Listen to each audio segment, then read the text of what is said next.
Hola amigos, ¿cómo están? How are you guys today? Today we're going to learn how to film video handheld without having or avoiding any shaky footage. So we're gonna use just one battery, one camera, and one lenses. That's it.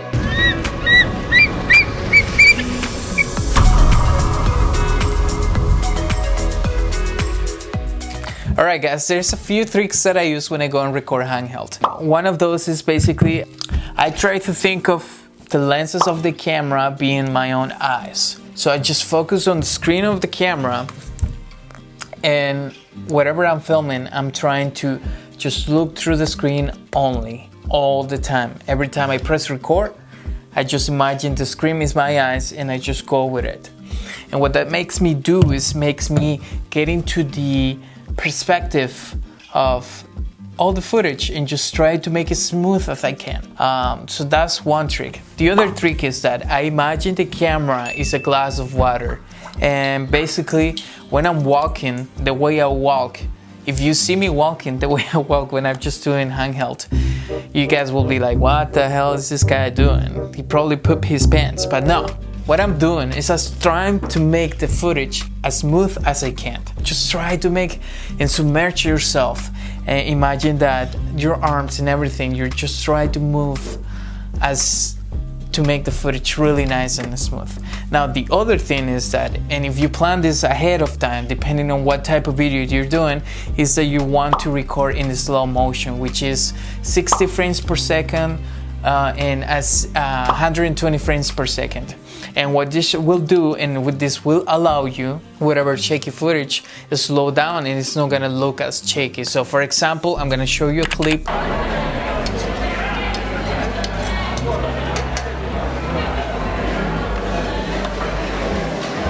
And this is really shaky, but when you slow it down, what happens is magic.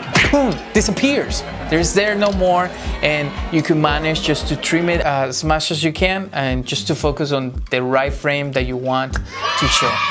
So that's another trick I do. Now there's another trick I use, which I use most of the time, and that's what happened to me, because when I first got my camera, when I first got into film, all I had was just Canon 60D and lenses that were from 18 millimeters to 135 millimeters, and it was just the lenses that came with the camera. And if you think about it, 18 millimeters were pretty wide lenses, and that was all I used in all the time when I went to film events. I would always have to get so close to the subject to get really good footage, because or zoom in or zoom out. But the only problem is that when you zoom in into a subject, if you're only using your hands, it's gonna be really shaky. So my trick that I use is to use really wide lenses, and what this allows you is, even if you're shaking too much the camera, it doesn't look that shaky because it's wide, so you have more control. But you're only gonna be limited to wide lenses, and that's the only problem. So I only suggest you do if you are doing like videos like action or sports or concerts where you could get close to the subject, or weddings or something like that. But if you need to zoom in or anything, this won't help you. But yeah, so wide lenses. And those are the little tricks that I use to make my footage not to be shaky when I do handheld.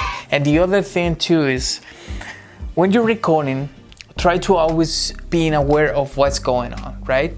You're always being aware, because what I mostly see that some people that are starting or are beginners, they completely they just go like this with the camera, and they're just looking like this, and they go and look outside and they just go like this. No, I always look through the screen all the time.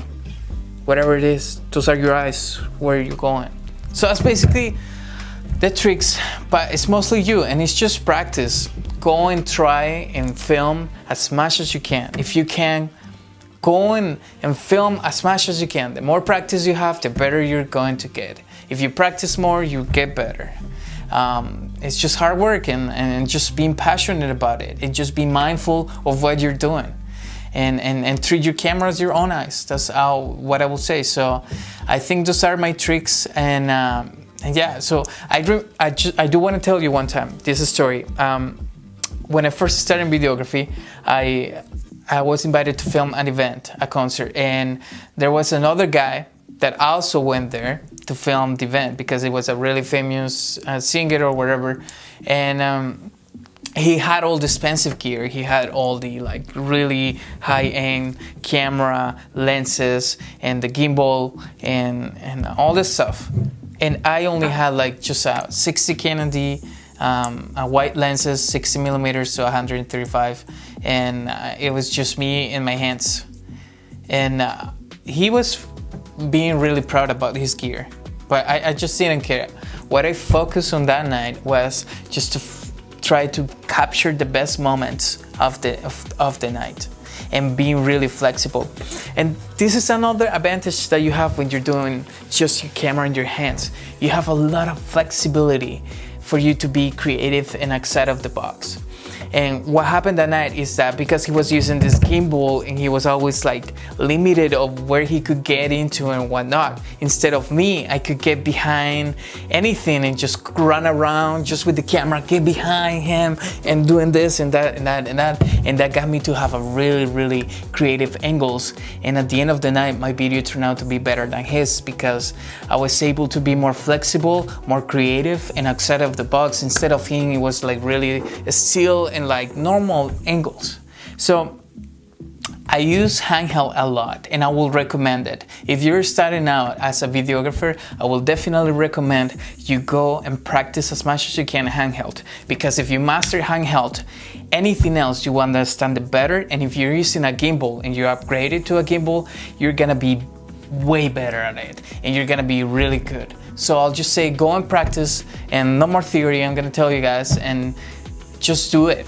The only way of you learning it is doing it. Stop watching videos on how to. Go and learn it. Of course, it's good to have an idea of what you should do, but also I want you to experiment and by yourselves and try what's good for you. Maybe you'll find another way, another trick that to use handheld. So yeah, those are my tips, and I hope you guys like and subscribe and share this video. And I will be posting, my next video is going to be about seamless transitions. Transitions. I don't know how you pronounce it. I don't know if I'm saying it right, but I'm trying. My English is my second language, so don't judge. But that video is gonna be amazing. I'm gonna teach you how you guys can create really good transitions and seamless, and what's behind it. But yeah, so guys, thank you so much for watching. Please like and subscribe. Until the next one, see you guys. Adios.